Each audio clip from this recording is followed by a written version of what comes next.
yang penuh berkah ini untuk menunggu saat-saat yang sangat menggembirakan sebagaimana Rasulullah mengatakan, yaitu berbuka puasa. Selanjutnya salawat dan salam kita perbanyak kepada Nabi kita Nabi Muhammad SAW,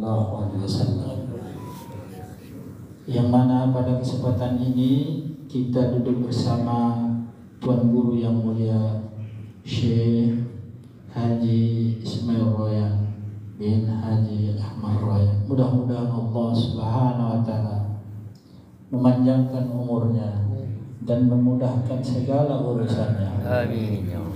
Amin ya rabbal alamin. Kemarin terlibat sedikit perbincangan dengan Tuan Guru tentang satu surah, yaitu surah Al-Maidah. A'udzu billahi minasyaitonir rajim. Ya ayyuhalladzina amanu taqullah. Ya ayyuhalladzina amanu ittaqullah wabtagu ilaihil wasilah wajahadu fi sabilihi. Artinya di sini ada satu wasilah kita ini supaya keimanan kita itu sempurna takwanya, harus mempunyai wasilah. Sementara wasilah di sini dibahas para ulama adalah satu perantara, satu instrumen, satu alat, satu jalan. Tapi kita disuruh di sini wasilah wabtagu, wasilah yang paling sederhana, paling dekat, paling mudah. Jadi banyak yang menyampaikan amalan itu dengan puasa itu wasilah, dengan membaca Quran terus menerus wasilah juga. Tetapi wasilah yang paling dekat itu adalah dengan guru. Nah, karena kalau kita tanpa dibarengi guru, yang tadinya amal soleh pun bisa membelok menjadi amal salah, karena kita tidak mengetahui. Jadi termasuklah wasilah itu banyak-banyak kita mendoakan guru. Itu diingatkan Buya Yahya, kalau kita mendoakan guru itu bukan kepentingan guru, tapi kepentingan kita sendiri. Itulah wasilah. Karena para guru-guru masyayikh ini sudah didoakan Rasulullah. Karena di dalam hadis Rasulullah berdoa, Allahumma firli mu'allimin, Allahumma firli mu'allimin, Allahumma firli mu'allimin. 3 kali didoakan Rasulullah, ya Allah ampunilah para guru-guru, ampuni para guru-guru. Kemudian watil amal, dan panjangkanlah umur para guru-guru, wabarik kasbahum, dan berkahilah usaha-usaha mereka. Rasulullah yang kasih doa kepada guru-guru. Jadi kalau ada kita mendoakan guru, itu sebenarnya wasilah kita, kepentingan kita, untuk kemudahan kita. Inilah wasilah yang paling sederhana, artinya yang lebih selamat, senantiasalah bersama guru. Makanya banyak itu cerita-cerita, walaupun murid yang berkhidmat kepada guru itu tidak ada nampak zahir amal solehnya, tidak nampak kelihatan ilmunya, tapi selamat.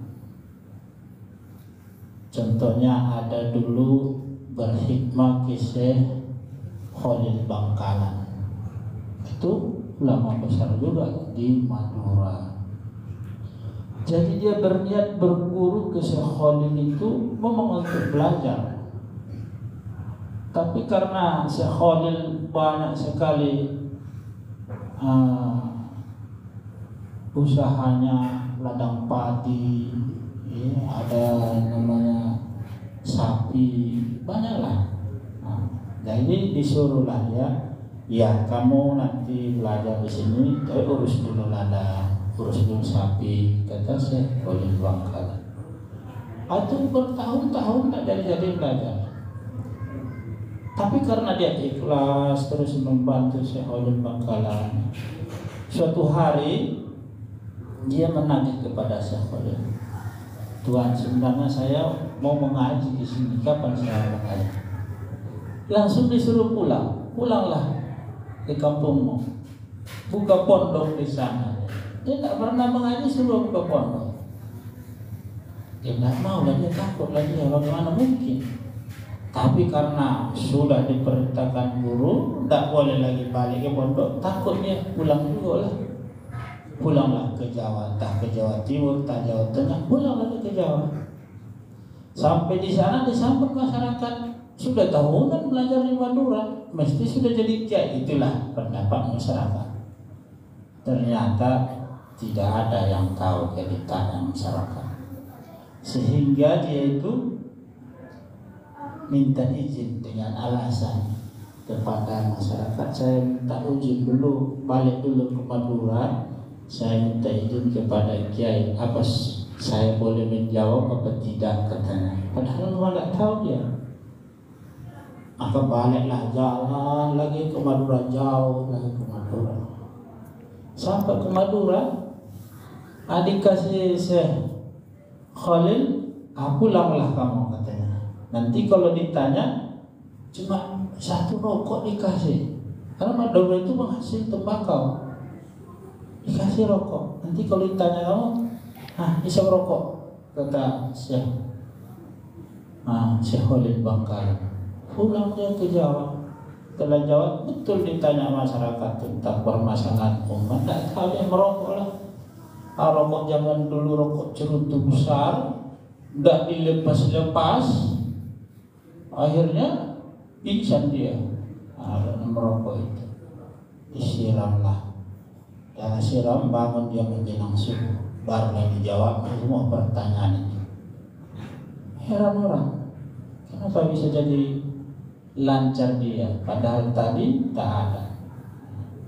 Setelah beberapa saat ditelitilah, diselidiki orang kampung itu bagaimana cara dia belajar di Madura. Akhirnya ketahuan, tidak ada belajar di Madura, satu hari pun tak ada. Ini tanya kebiasaan juga. Jadi bagaimana kamu bisa mengerti dari mana ilmumu? Maka dia mengatakan, ketika saya pingsan, saya belajar di Mekah, katanya. Itu karomah daripada Syekh Khalil Bangkalan. Waktu pingsan itu dia belajar di Mekah, katanya, selama 7 tahun. Kawan pun dia kasih sekolah. Ditanya ke Mekah, benar dia belajar 7 tahun di Mekah. Dari Mekah. Itulah salah satu keramat daripada guru di luar nalar.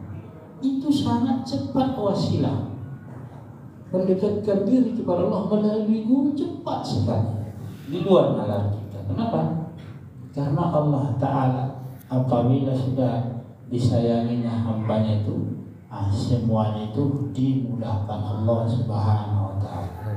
Tidak ada jarak, tidak ada tempat, semuanya berlaku untuk Allah Subhanahu wa Ta'ala. Jadi itulah, mudah-mudahan kita dikasih Allah taufik hidayah, sehingga kita senantiasa istiqomah mengamalkan amalan tarekat Naqsyabandi yang mulia ini. Dan mudah-mudahan Allah membukakan jalannya, sehingga kita dapat mengambil wasilah yang lebih cepat dan lebih lurus kepada Allah Subhanahu wa Ta'ala. Atas perkataan yang singkat ini, mudah-mudahan bermanfaat kepada kita semua, dan mohon ampun kepada Allah Subhanahu wa Ta'ala. Di mana ada duduk sapa sila kata yang salah, saya mohon ampun pada Allah Subhanahu wa Ta'ala, dan mohon maaf kepada hadirin, istimewa kepada Tuan Guru. Demikian. Assalamualaikum warahmatullahi wabarakatuh. Waalaikumsalam warahmatullahi wabarakatuh.